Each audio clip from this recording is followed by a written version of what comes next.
nós estamos aqui com um palestrante que vai estar trazendo para nós as informações sobre a Previdência Complementar que o governo federal criou em 2012 e é de suma importância não só para os novatos, como para todos nós que estamos aqui no quadro dos tecnostativos. Bom dia a todos e a todas, novamente, saudar o professor doutor José Menezes, que veio da Universidade Federal de Alagoas para contribuir com a nossa atividade. E saudar também a todos e todas as companheiras que estão neste momento numa atividade importante como este seminário. E estamos aqui para começar, né? Parabenizar a todos por quase que lotamos este auditório, em dia de chuva. Isso mostra a disposição para podermos discutir o tema e podermos participar desta luta. Obrigado. Nós vamos agora sair da mesa, vamos para os lugares ali, vamos passar a palavra para o professor doutor José Menezes Gomes, já agradecendo a sua participação, a sua disponibilidade em atender o nosso convite. Nós aqui temos muito que lhe agradecer pela sua valiosa contribuição nesta manhã. Eu gostaria de agradecer o convite, porque eu concluí o pós-doutorado agora e essas atividades são muito importantes porque a minha pesquisa continua e nesse momento é o momento em que avança a minha síntese sobre o problema. Eu começo exatamente mostrando a importância da defesa do que é público e a fragilidade do que é privado. E é dentro desse argumento que eu vou tratar também da Previdência Complementar. Eu não vou tratar aqui a Previdência Complementar como algo inédito de privatização. Eu vou procurar tratar a Seguridade Social e, mais do que isso, o serviço público. Antes de falar rapidamente do tema, eu queria lembrar um outro aspecto. Uma amiga minha se aposentou pela regra antiga.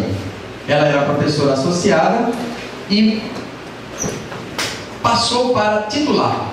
Então, para os mais novos, é bom que você saiba que nas regras antigas, quando você se aposentava, você tinha uma progressão.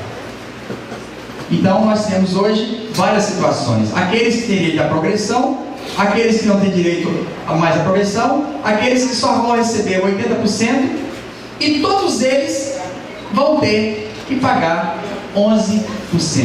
Então, na prática, a integralidade, por mais que seja a nossa bandeira, não existe porque todos têm que pagar 11%. Bom, para entender a natureza de um fundo de pensão, eu vou passar um filmezinho aqui, tem algumas cenas assim, bastante picantes, mas é um desenho animado, que não tem nada demais, mas que serve para revelar qual é a ilusão de como é que o dinheiro se reproduz. Ou seja, o fundo de pensão, bom, vamos ao filminho, é a história de duas moedas que se encontram, se conhecem e depois se reproduzem.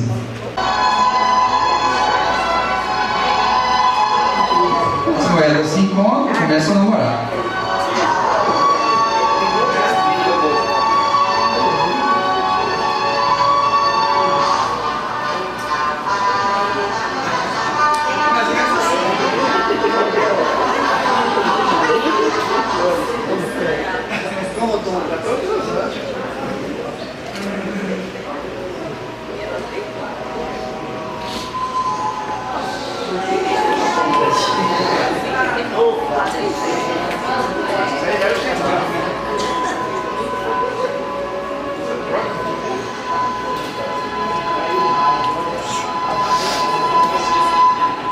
Bom, não é assim que o dinheiro se reproduz.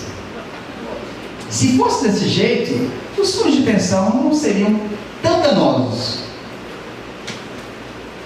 É exatamente o contrário. Então, esta aqui é uma propaganda de um banco que eu recebi. Ou seja, isso caracteriza os anos 80, 90. É o chamado fetichismo do dinheiro. Criou-se a ideia de que o dinheiro não produzia dinheiro, distanciado completamente do processo de produção. Então, a propaganda aqui diz: deixe conosco que nós multiplicamos. Então, não é desse jeito que o dinheiro do fundo de pensão vai se reproduzir para garantir o futuro. Meu argumento central é: fundo de pensão é a busca, para alguns, assegurarem seu futuro, que compromete o presente dos seus trabalhadores e ameaça todo o futuro de toda a classe trabalhadora. O que eu vou tratar aqui é como que a solidariedade de classe, a solidariedade entre gerações é substituída pelo mercado. Meu argumento central seguinte, central é só um. Meu argumento importante é exatamente isso aqui: seguridade social versus seguridade do capital. Eu primeiro quero localizar a ocorrência da privatização da Previdência. Ela está dentro do processo de privatização da Seguridade Social.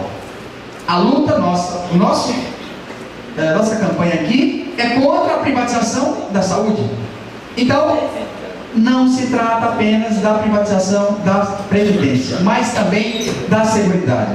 E olha só, esse processo ocorre justamente quando acelera a crise do capitalismo.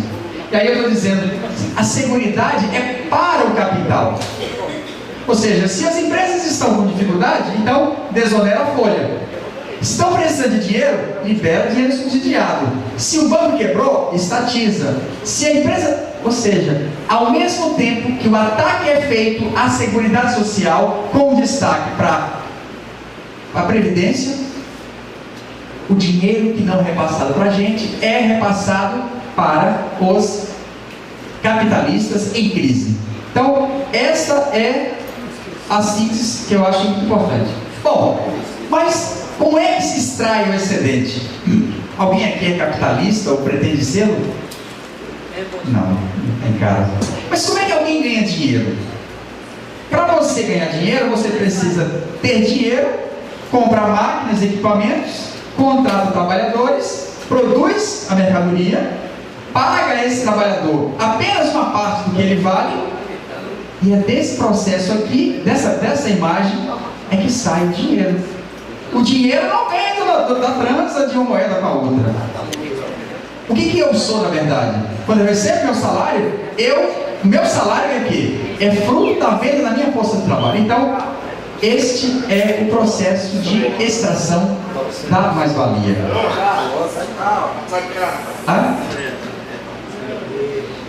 Então, quando eu dou 3 aulas seguidas, eu me sinto exatamente desse jeito aqui, ó.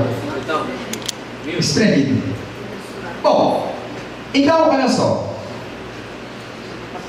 Qual é a questão fundamental? A primeira delas é: a Previdência Pública Integral não é um favor. Não é. Quem quiser, faça a seguinte conta. A diferença entre o servidor público e o servidor privado. Eu, como servidor público, contribuo com 11% sobre a totalidade do meu rendimento. Vamos pegar 2 casos, de servidor público e privado, os dois ganham a mesma coisa. E vamos ver quanto é que eles contribuem. O servidor público paga 11%, então, se ele ganha R$10.000, R$1.100 por mês. O servidor privado, que ganha 10 mil, ele só paga a previdência correspondente ao teto, que hoje seria de 4.100. Então, inicialmente, nós temos o quê? O servidor privado, o trabalhador privado, ele paga correspondente a R$451. O servidor público paga 2,4 vezes o que o setor privado paga. Então, isso é decisivo. Nós não podemos ficar acanhado achando que a Previdência Pública Integral é um favor. Não, eu pago 2 vezes, 4, mais do que os demais. Qual foi o segredo do governo? O segredo do governo foi justamente o quê? Na reforma de 2003, não, na reforma de 98, ele estabeleceu um teto para o setor privado, para o regime geral. E na de 2013, depois ele vai estabelecer o teto. Em 2012, ele vai estabelecer esse teto para os servidores públicos. O que significa um teto de R$4.100? E aí, um mito que tem que ser desfeito. não é previdência complementar. Complementar é algo que vai complementar. O que nós estamos tratando aqui é que a previdência privada, ela é a maior parte da previdência que você vai receber. Vamos pegar um exemplo de um técnico administrativo que se aposenta no seu ápice de carreira com, se ele chegar ao doutorado, ganha quanto? 12 mil? Vamos pegar 15 mil, que seria o teto de um professor também. Então, olha só, pela previdência pública, ele vai receber 4.100. Para ele chegar à complementação, para ele chegar a 15 mil, ele vai precisar do fundo de pensão. E o fundo de pensão vai fazer o quê? Esse dinheiro corresponde ao quê? A 10 mil e poucos reais. Significa que a previdência privada representa mais de 2/3 da totalidade do rendimento do setor público. Olha só, isso também é um fato muito importante. Significa que a maior parte dos seus rendimentos depende do futuro desses investimentos. Bom, então, o que nós temos aqui? Nós temos uma situação no qual é criado o fundo de pensão. Mas espera aí, na minha pesquisa de pós-doutorado, eu fiz a seguinte pergunta: por que Fernando Henrique tentou 3 vezes e não conseguiu aprovar a reforma da Previdência que atingia o servidor público? E por que Lula, em menos de 7 meses, não só consegue aprovar a reforma da Previdência, como a cobrança de contribuição? Este é o único país do mundo em que você se aposenta e continua a pagar. Como que ele conseguiu aprovar algo que a FHC tentou 3 vezes? O que é que está por trás da ideia que leva à prioridade total de aprovar essa reforma? Nós sabemos como é que foi feito, né?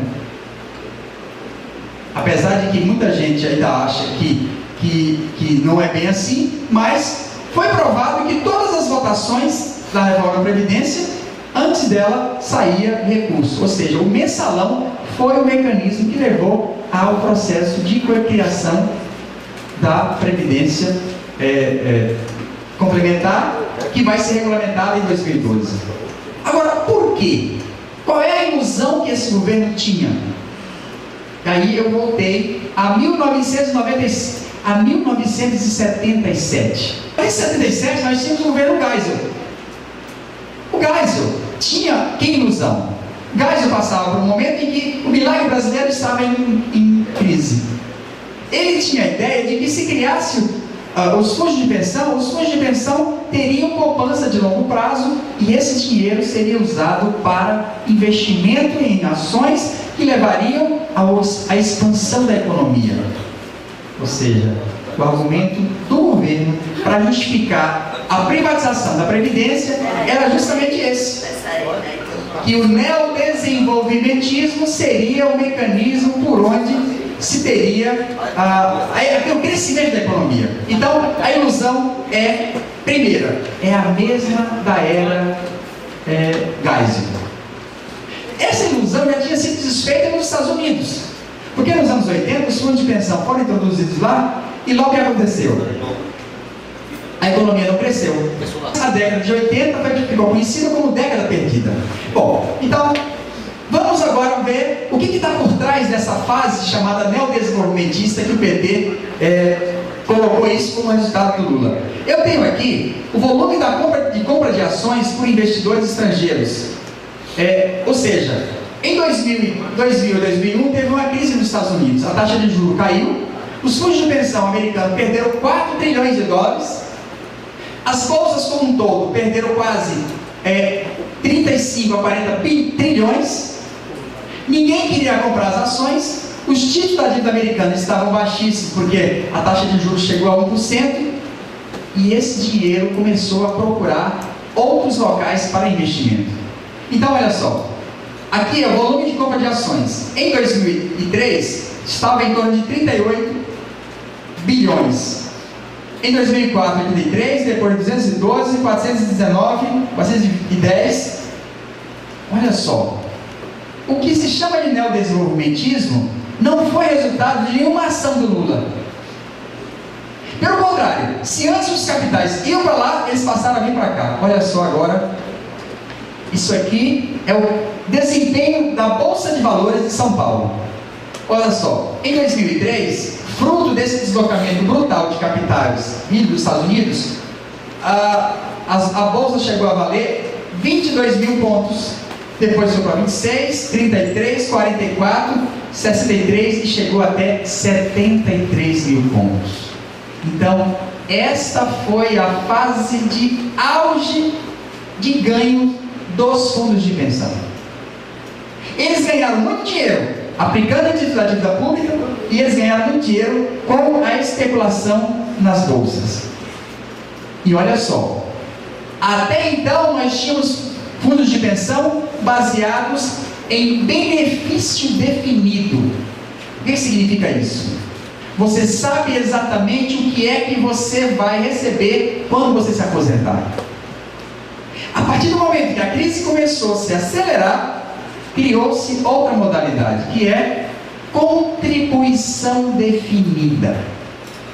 Todos os fundos de pensão criados a partir de, se não me engano, de 2000, todos eles são de contribuição definida.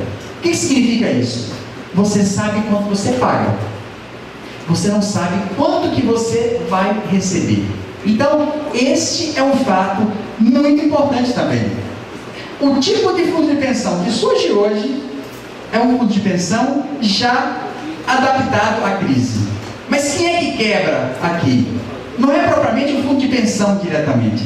Quem quebra são aqueles que participam dele. Então, olha só. Agora, por exemplo, a Petrobras teve mais de 100 bilhões de perdas. Então, o que nós tivemos?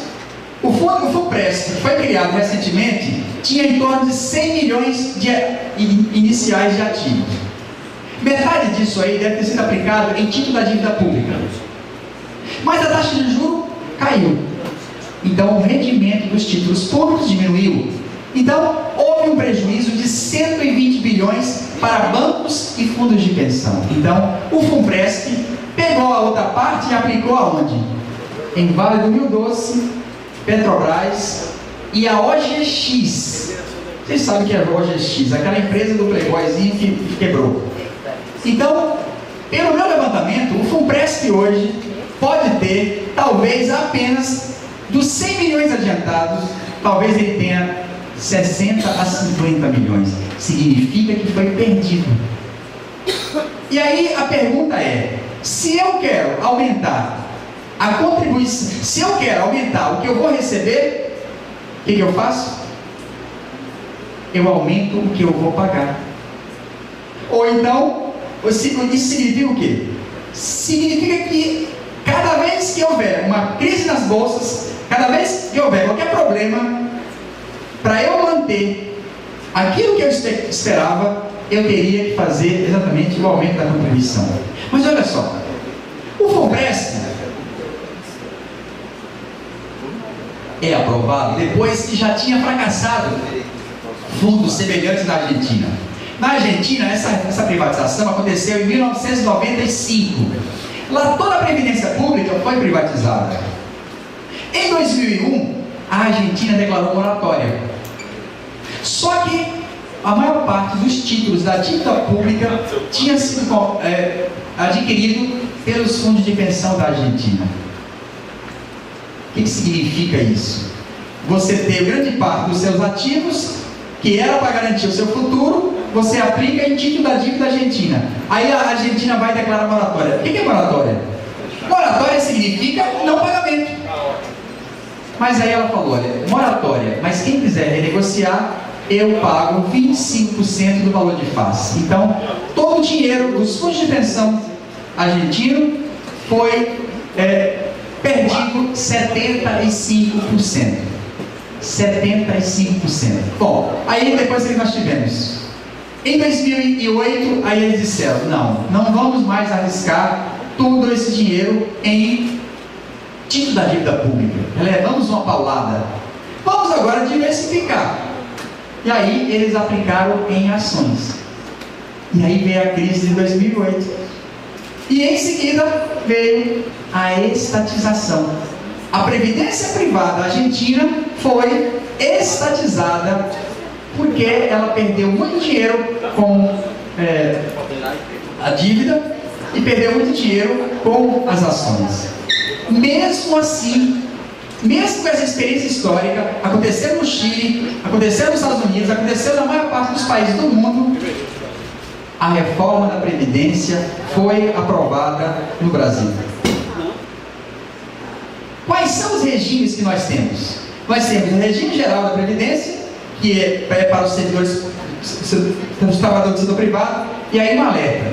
Alguém me comentou que alguém falou que os funcionários da EBSER poderiam fazer parte do FUNPRESP.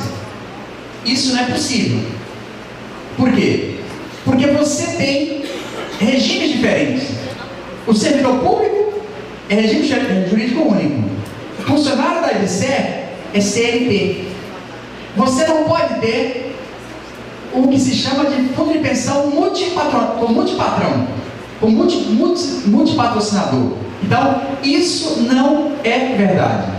Quem é regime CLT no caso, o funcionário da EBSER. O regime próprio de Previdência Social. O que é regime próprio de Previdência Social? Nós temos o nosso. Os futuros servidores vão se aposentar por 4.100, que é o teto, que é igual ao teto do regime geral, e o regime de previdência complementar. Então, o que nós temos aqui? Esse regime próprio, ele também depende do mercado agora.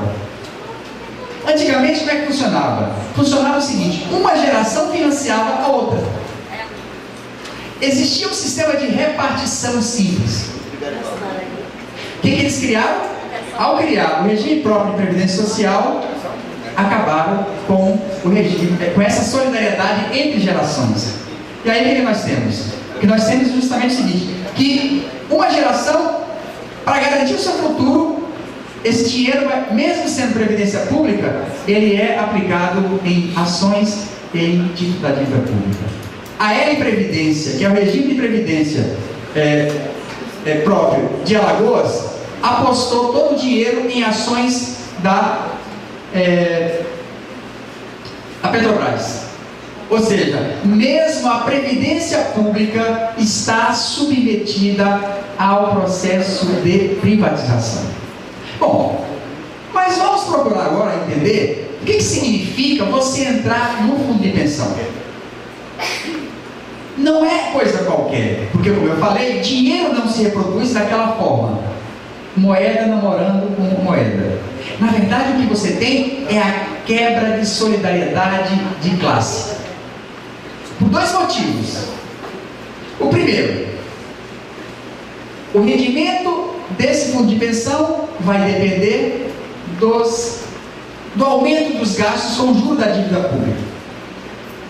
Para que o Estado possa pagar a dívida pública, o que ele vai fazer? Ele vai cortar serviço público. Ou seja, a forma de você pagar a dívida pública é arrochar nosso salário. Agora, qual é o outro problema? O outro problema é que, vou contar uma historinha. Uma aluna minha, lá do Maranhão, que eu dava aula antes, ela me deu a carona, e quando ela chegou na porta do Banco do Brasil, ela falou: professor, esse é o nosso banco. Eu falei: mas como assim? Esse é o banco que te deixa com 80% de perda salarial? E é verdade. Esse é o banco que precariza as suas relações de trabalho, que terceiriza, que aumenta a jornada, que arrocha o salário. Ou esse é o banco que você, por ser acionista indireto através do fundo de pensão, acha que é dono. E aí é que está o grande problema. Não é simplesmente fazer adesão ao fundo de pensão. Ao aderir ao fundo de pensão, você está sabendo que vocês têm que saber que esse rendimento vai, para garantir o futuro de vocês, vai ser no ataque ao imediato dos trabalhadores. Vamos pegar um exemplo. Todo mundo já ouviu falar do Previ, que é o fundo de pensão do Banco do Brasil. Tem 150 bilhões em ativos. E eles ganharam muito dinheiro nessa época que o juro era alto, na época que as ações tiveram especulação brutal. Mas quem é que manda na Vale do Rio Doce? Antigamente eu sabia, o presidente era Roger Anelli, esse agora eu nem sei. Mas o que tem a ver isso? O que tem a ver os trabalhadores do Banco do Brasil e para garantir seu futuro entram no fundo de pensão? É que quem administra a Vale do Rio Doce é justamente a Previ. A Previ é quem determina o gerente, a Previ é quem determina o arrojo salarial, a Previ, ou seja, é um trabalhador explorando o outro. E aí, só voltar aqui.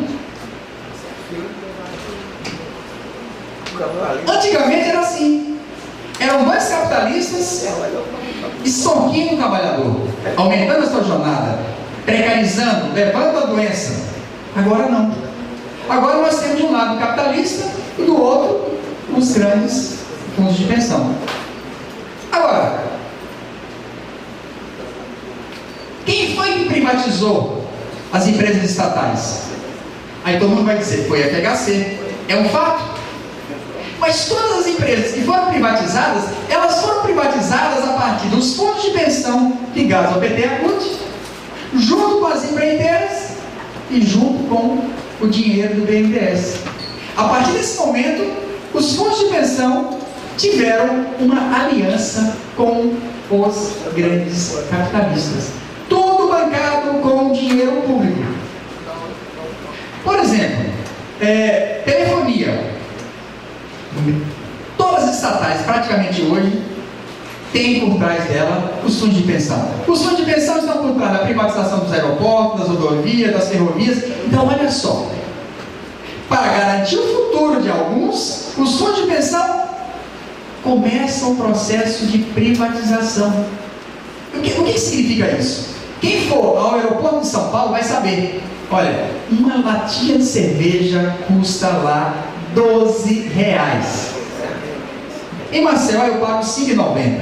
Então, o processo de privatização foi também um processo de facilitação aos seus possuidores. Por quê? Porque tudo isso aí é reajustado, as tarifas, tudo. E o principal, quem é que está por trás do reajuste da telefonia e tudo? Os fundos de pensão.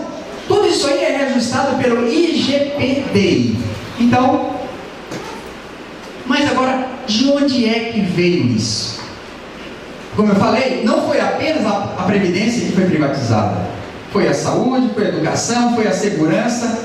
Mas como é que se explica esse fenômeno? Esse gráfico aqui é o gráfico da taxa de lucro nos Estados Unidos. A partir a partir de 80, a taxa de lucro industrial caiu bruscamente. E os capitalistas começaram a procurar outras formas mais rentáveis para ganhar dinheiro. É nesse momento que vai se dar o processo de reforma do Estado. É nesse momento que vai se preparar as condições para o Estado ceder suas funções para que capitalistas ganhem dinheiro com isso. E aí o que nós tivemos? A saúde foi pioneira, veio a educação, ou seja, na hora em que a taxa de lucro caiu, isso aqui é o chamado neoliberalismo. Neoliberalismo é justamente o quê? É uma tentativa de saída para a crise do capital. Fazendo o quê? Dando prioridade ao pagamento da dívida pública. E aí o que nós tivemos? No Brasil, nos últimos 20 anos, o Brasil pagou 8 trilhões de dólares, de reais, de serviço da dívida pública. Então, o que nós vamos ter? Um processo no qual o que era direito passa a ser mercadoria. Ou seja, você, para adquirir essas coisas que antigamente era direito, tem que ter dinheiro. Aqui é o seguinte: